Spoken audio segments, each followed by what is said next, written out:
चुनाव को लेकर प्रशासनिक तैयारियों और व्यवस्थाओं पर नजर बनाए रखना बेहद जरूरी है। इसी क्रम में जिला कलेक्टर डॉक्टर विपिन ईटनकर ने आज पत्रकार परिषद में चुनाव प्रक्रिया के संबंध में विस्तृत और महत्वपूर्ण जानकारी साझा की है। उन्होंने बताया कि जिले के सभी मतदान केंद्रों पर मूलभूत सुविधाओं को सुनिश्चित कर लिया गया है ताकि मतदाताओं को किसी प्रकार की असुविधा न हो। कलेक्टर डॉक्टर विपिन ईटनकर ने एक स्वतंत्र और निष्पक्ष चुनाव सुनिश्चित करने के लिए सभी नागरिकों से सहयोग की अपील की है। इलेक्ट्रॉनिक मीडिया आणि प्रिंट मीडियाच्या पत्रकार मित्रांना माझा नमस्कार। आपल्या सगळ्यांना माहित आहे की आज काल स्टेट इलेक्शन कमिशननी प्रेस घेऊन येणाऱ्या नगर परिषदा नगर पंचायतांच्या इलेक्शनचा कार्यक्रम जाहीर केलेला आहे।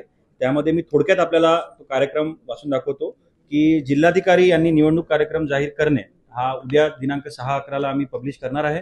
त्यानंतर नामनिर्देशन पत्र राज्य निवडणूक आयोगाने निश्चित केलेल्या वेबसाईटवर भरण्याकरिता उपलब्ध असण्याची कालावधी हा 10 ते 17/11 च्या दुपारी 2 वाजतापर्यंत अलाउड राहील।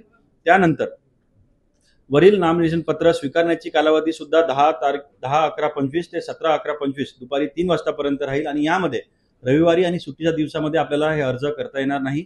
त्यानंतर नामनिर्देशन पत्र छाननी हे 18/11/2025 सकाळी 11 वाजतापासून छाननीचा कार्यक्रम राहील आरोकडे। त्यानंतर ज्या ठिकाणी छाननी झाल्यावर ज्या ठिकाणी अपील नाही आहे त्या ठिकाणी नामनिर्देशन पत्र मागे घेण्याचा अंतिम दिनांक 19 ते 21 दिनांकला 3 वाजतापर्यंत राहील। त्यानंतर ज्या ठिकाणी अपील आहे त्या ठिकाणी ही तारीख 21/11 ते 25/11 पर्यंत अलाउड केलेला आहे। त्यानंतर निवडणूक चिन्ह अलॉट करण्याची तारीख आहे 26/11। त्यानंतर आवश्यक असल्यास मतदान हा सगळ्यात महत्त्वाचा आहे। मतदान दिनांक 2/12/25 ला एकाच वेळेस सगळ्या 27 ठिकाणी आपल्या जिल्ह्यामध्ये ज्या 27 नगर परिषदा नगर पंचायतीला इलेक्शन होतं त्याला दिनांक 2/12 ला सकाळी 7:30 पासून ते संध्याकाळी 5:30 पर्यंत आपण हे मतदान घेणार आहे। निकाल मतमोजणी व निकाल जाहीर करण्याचा दिनांक हा 3/12/2025 ला सकाळी 10 वाजतापासून सुरू होईल आणि सगळ्यात शेवटचं शासन राजपत्रामध्ये निकाल प्रसिद्ध करण्याचा तारीख राहील 10/12/2025 च्या पूर्वी हे आपल्याला करावं लागणार आहे। हा थोडक्यात निवडणूकचा कार्यक्रम आहे आणि आपल्या जिल्ह्यामध्ये जवळपास 27 ठिकाणी लोकल बॉडीचे इलेक्शन होत आहे। यामध्ये जवळपास 374 प्रभाग आहे, 546 सदस्य संख्या जे निवडणुकीला पार पाडणार आहे। त्यानंतर 27 अध्यक्ष पदांसाठी इलेक्शन होणार आहे।